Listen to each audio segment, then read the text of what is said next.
All right, my friends, welcome back to another episode of the Bite Size Podcast. I'm your host, Lorayne Michaels, and today is a solo episode. I wanted to go deeper into some lessons that a friend of mine, John Gordon, had posted. He posted this 11 lessons for graduates.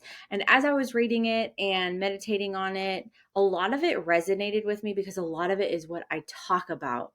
A lot of it is what I coach about.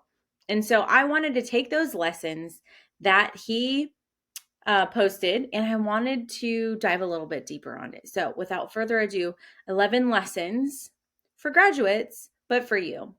And I'm not just addressing graduates. That was his post. I'm addressing you. I'm addressing the person who has found my podcast and who is wondering, is this for me? Spoiler alert. Yes, it's for you.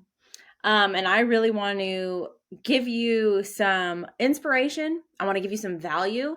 And I want you to walk away feeling a little bit better about yourself and your journey and what you are doing on earth and what you were created for. So here we go.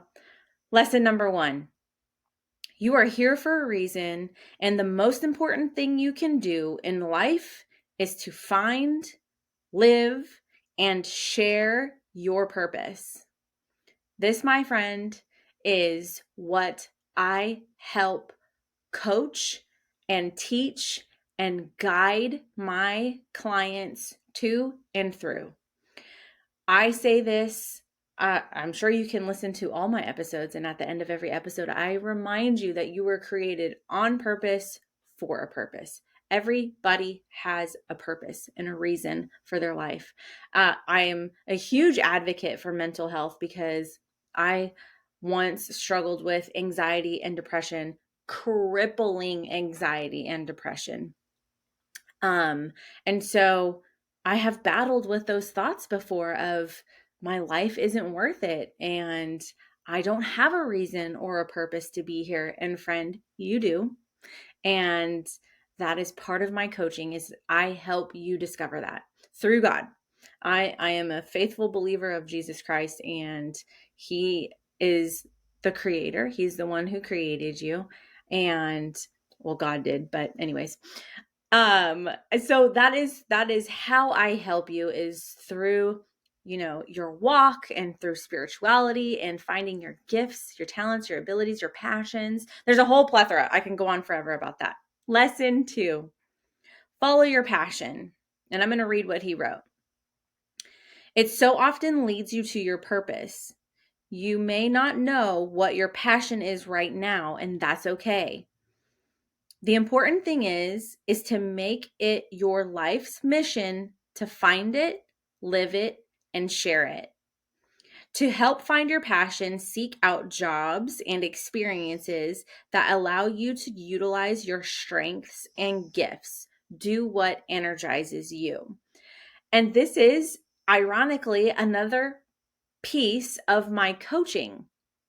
Because a lot of times clients come to me and they are just burnt out. They're tired of living a mundane life, the day to day, day in and day out, get up, go to work, pay my bills. And they are not filled with passion and purpose. And they feel like they don't have a purpose and they're just burnt out on life and they are not doing what they love. And so that's one of the things that I help you discover is your passions, because typically when you find your passions, you discover your purpose. And so I help guide you through that, and I help walk alongside of you so that you can find that. There's various ways that we do that, and it's fun. Number 3, be aware of hobbies. Just because you love spending time on Facebook doesn't mean you would enjoy working for the company. And just because you love to cook doesn't mean you would enjoy owning a restaurant. For example, this is John, is his post. For example, I owned restaurants, but I realized I didn't love the food business. I loved service and marketing aspects of the business. So I love this also because I walk you through your hobbies. And sometimes, just like John says here, sometimes your hobby, your passion is not your purpose, but it's your outlet.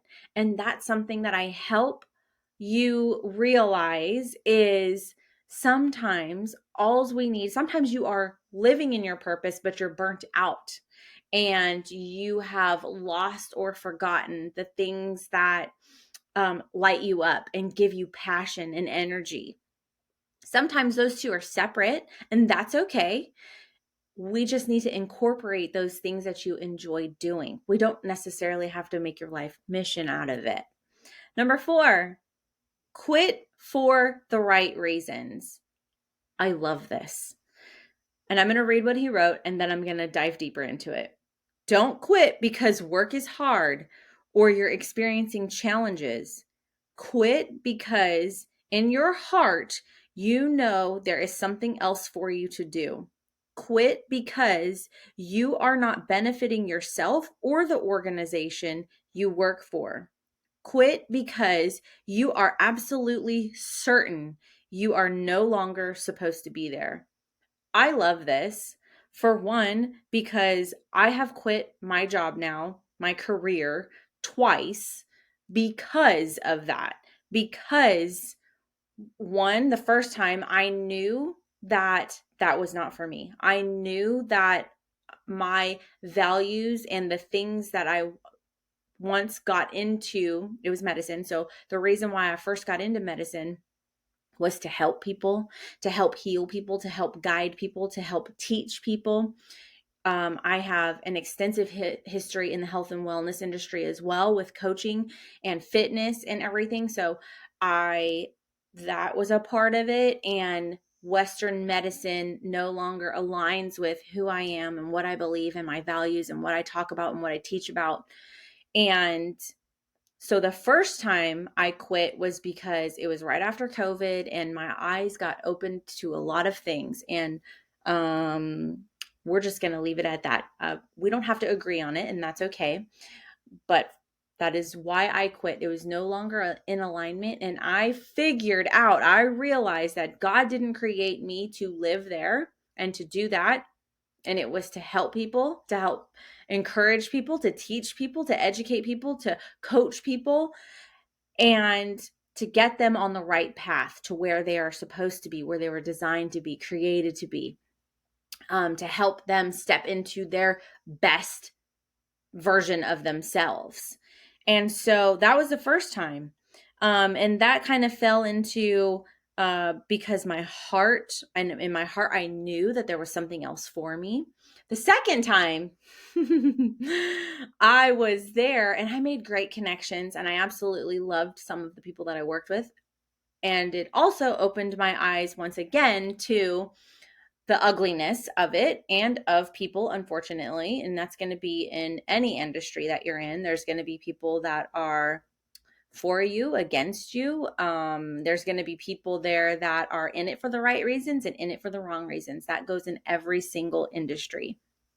That being said, the second time I quit for different reasons. I quit because I was no longer going to work under someone who was undermining and who was just unkind and who was participating in the negative aspects of the department and in gossip and in slander and who would bash you at the same time as praise you, who, anyways, I was not going to put myself in that position anymore. And I was not going to subject myself to that type of behavior, that type of treatment, because I knew that's not where I'm supposed to be anyways. I was just there. It was to get me to another place.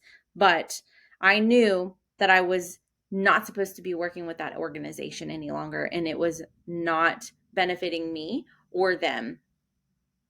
And so I want to remind you to hold true to your values. Don't conform to something that is against your beliefs and everything inside of you.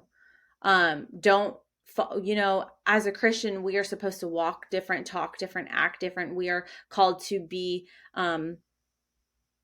not of this world, right? We're supposed to stand out, and that's another podcast in and of itself. So anyways, I don't want you to follow your heart in this or your feelings, because your feelings are fickle. But what I do want you to pay attention to is, how are you showing up when you are here? If you are selling yourself short and the company short, you need to think about what it is, why you're there. And plan an exit strategy. Don't just quit and not have a job or a means for income. Plan an exit strategy. I can help you with that too. Number 5, learn from every job and experience. I love this because, again, I learned from this job and this experience. I learned that there's going to be times where people are going to come against you and people are going to say stuff about you.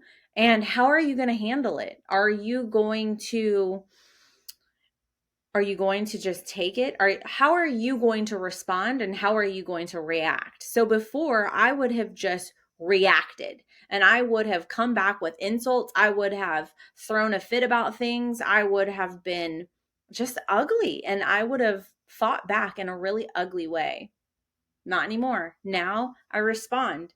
Now I'm professional about it, and I know my value and I know my worth. And I also know that this was just a stepping stone for where I'm supposed to be. And so I had the knowledge, the confidence, and the professionalism to say, you know what? I'm not going to lower myself to this person's level and play this game, and I'm going to exit. And I learned from this experience. I met some great people, possibly even some potential clients, which is amazing because I love to help people step into their calling. I love to help people, and I love to encourage people to follow their dream and their passion and to do what they were created to do. Number 6, your current job may not be your ultimate purpose, but it can serve as a vehicle to live and share your purpose. I'm just going to give this example again as where I was just previously at, the job that I just quit. I knew it wasn't my end goal. I knew I wasn't going to retire there. It served a purpose for a purpose. And that might be where you are at right now, friend. So don't get down on yourself. Have some patience and map out where it is that you want to be. And if it is not where you are currently at, let's figure out how to get you there to the end result. But keep in mind that you are where you are for a reason, for a season, and for a purpose. So let's not miss that part of the journey. I don't want you to throw the baby out with the bathwater and quit altogether. Like I said, I know some people are not fortunate enough to just quit without another job in place. I get that. I was once there too. So realize that where you are at is for a reason and a purpose. And what can you learn from where you are at? Number 7, whatever job or jobs you take after, in this case, graduation, simply decide to serve.